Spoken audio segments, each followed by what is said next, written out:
ദൈവത്തിൻ്റെ അതിപരിശുദ്ധമായ നാമം വാഴ്ത്തപ്പെടുമാറാകട്ടെ. വീണ്ടും ഒരു വലിയ നോമ്പിൻ്റെ നാളുകളിൽ നാം ആയിരിക്കുന്നു. നമുക്ക് ദാനം ചെയ്ത ഈ ജീവിതത്തിൽ ദൈവത്തോട് സ്തോത്രം ചെയ്ത് ഈ നോമ്പിൻ്റെ നാളുകളിൽ നമ്മെ തന്നെ രൂപാന്തരപ്പെടുത്തി നമുക്ക് ദൈവത്തോട് ചേർന്ന് ജീവിക്കാം.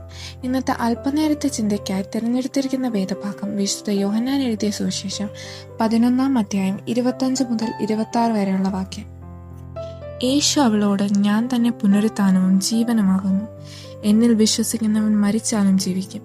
ജീവിച്ചിരുന്ന് എന്നിൽ വിശ്വസിക്കുന്നവൻ ആരും ഒരു നാളും മരിക്കുകയില്ല. യോഹന്നാൻ 11 നാം വായിക്കുന്നത് ലാസറിന്റെ ഉയർത്തെഴുന്നേൽപ്പിനെ കുറിച്ചാണ്. യേശുവിന് ഏറ്റവും പ്രിയപ്പെട്ട ഭവനമായിരുന്നു മാർത്തയുടെയും മറിയയുടെയും ഭവനം. ലാസർ മരിച്ച് 4 ദിവസമായപ്പോൾ യേശു ബഥാനിയയിൽ എത്തി. മാർത്ത ഓടിച്ചെന്ന്, കർത്താവേ, നീ ഇവിടെ ഉണ്ടായിരുന്നെങ്കിൽ എൻ്റെ സഹോദരൻ മരിക്കയില്ലായിരുന്നു എന്ന് പറഞ്ഞു. ഇവിടെ യേശുവിലുള്ള മാർത്തയുടെ ഉറച്ച വിശ്വാസമാണ് നമുക്ക് കാണാൻ സാധിക്കുന്നത്. തൻ്റെ സഹോദരനെ സൗഖ്യപ്പെടുത്തുമെന്ന് അവൾ വിശ്വസിച്ചിരുന്നു. നമ്മുടെ രക്ഷകനായ കർത്താവ് നമ്മെ കരുതും. നാം ദൈവത്തോട് എന്തപേക്ഷിച്ചാലും ദൈവം അതിന് ഫലം തന്നിരിക്കും. നാം മാർത്തയെ പോലെ ആയിരിക്കണം. അവൾ ലോകത്തിൽ വരുവാനുള്ള ദൈവപുത്രൻ ക്രിസ്തു തന്നെ എന്ന് വിശ്വസിച്ചു. യേശു വലിയവനാണ്. അവന് വിശ്വസിക്കുന്ന ഏവനും മരിച്ചാലും ജീവിക്കും. ലാസർ ഉയർത്തെഴുന്നേൽക്കുമെന്ന് അവൾ വിശ്വസിച്ചിരുന്നു. ദൈവത്തിൽ പൂർണ്ണമായും നാം വിശ്വസിക്കണം.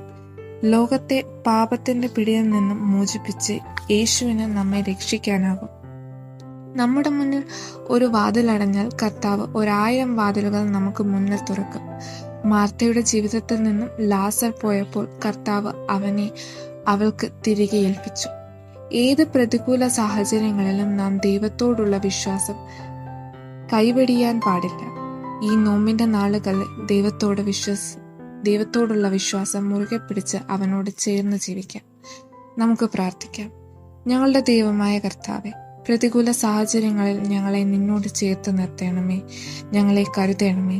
നിന്നിലുള്ള വിശ്വാസത്തിൽ ഞങ്ങൾക്ക് ജീവിക്കാൻ കഴിയണമേ. ആമേൻ.